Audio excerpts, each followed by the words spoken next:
No.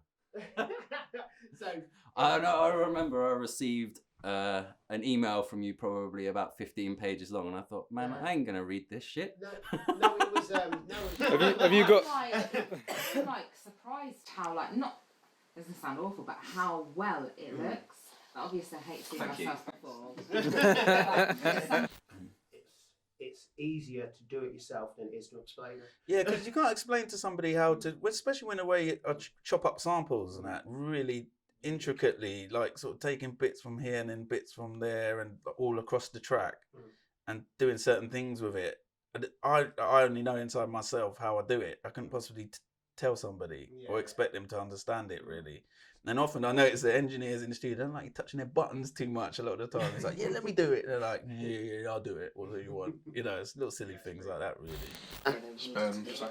So how do you feel about getting involved in something where you'd be acting and that? Good, actually. Yeah. It's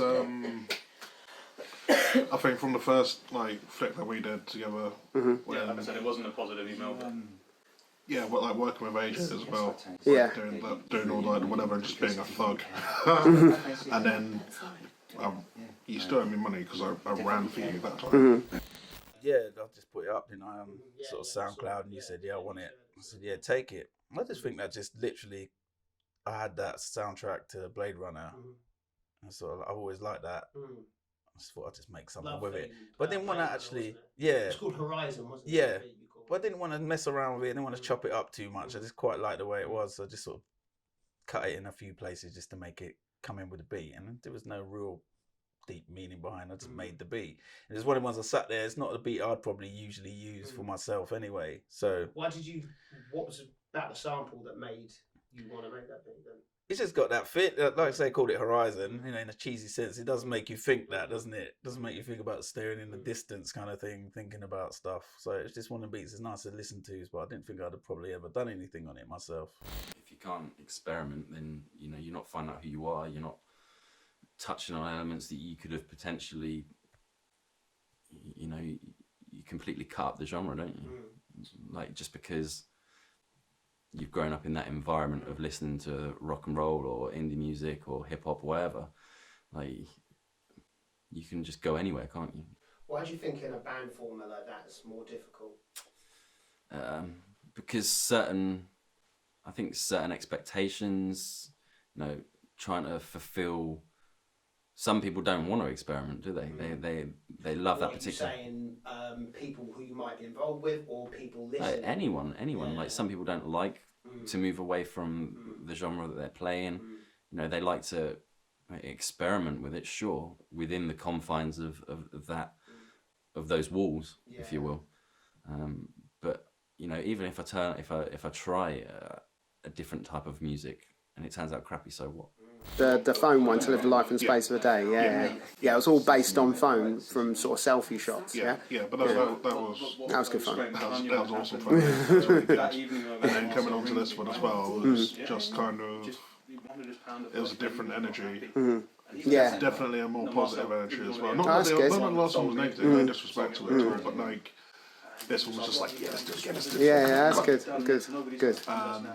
That's nice. I had a really good time actually, yeah.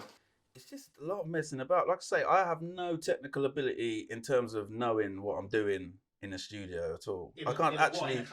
I can't tell you what I'm doing. I can't tell you what I'm doing on my equipment. I just know that button does that. If I compress that like that, it sounds like that. And often when I take it to sort of to get mastered, a lot of the time, Passion Hi-Fi does most of my mastering. I go, oh God, man, this is craziness what you're doing here. But once he gets it to where it needs to be, it sounds right.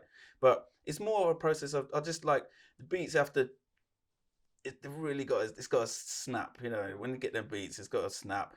And also I like that compressed sound because for some reason it just, it really, but you've got to be careful with it obviously because you can over compress. I got to have it so when that beat hits, it usually takes quite a lot of the track away as well at the same time when it comes in. Right, yeah. I think I've learned a lot from being around you guys, growing as almost like a producer, I guess, because I hate the word producer, because it's so ambiguous, isn't it? I'm a producer. Yeah, sounds yeah, like a writer. Yeah, okay. I like to write. But there's certain elements of things that I've taken from your like almost like hip hop background, and taken that to the page of band music. I've tried to not force it, but I've tried to open the eyes of like other people that I work with in a band environment, you know, and it really works because obviously, you know, you can go here, you can go there, whether it's layering up vocals and people go, oh, you know, oh, why did we never do that before? And it's just like, you know, because it's just not what's done in a band environment. It's like, but you can do that, and it does give you that extra dynamic. So why not? Yeah, good. So where do you see yourself in the future? Music wise. Well, creatively, I'd like to become better at engineering. Okay. Yeah, I'd like to improve my skills as an engineer. Recording, I love recording. I think that's really my main passion. Not necessarily the processing part of it, but I love being in a recording environment. I love everything about it, the setting up, you know, finding that right sound. You know, I love the science behind it as well.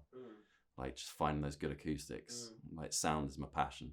Yeah. Not necessarily writing, but sound is my passion. So I'd like to become more established in that respect. But you like the visual side as well because you take photos. Yeah, that's my hobby. Yeah. Again, but you know, I've always done that. That's my background, art. Photography is just, you know, another element, another string to the bow, isn't it? It's just another outlet that you can chill out and vent that creative expression. Yeah.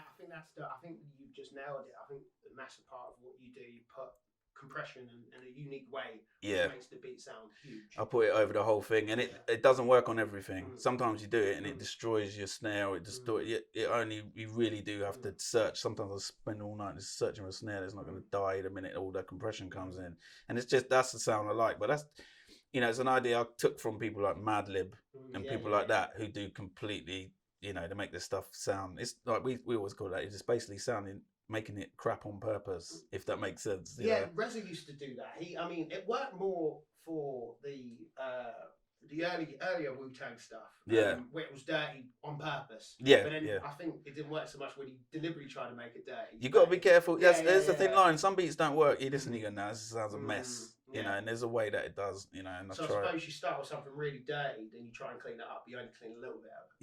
Yeah, and then sometimes I don't always do that. You know, sometimes you realise, you know, sometimes I might put snare outside of it all and just try to make things like with the Horizon beat there. It's not too dirty. It's quite a clean beat, really.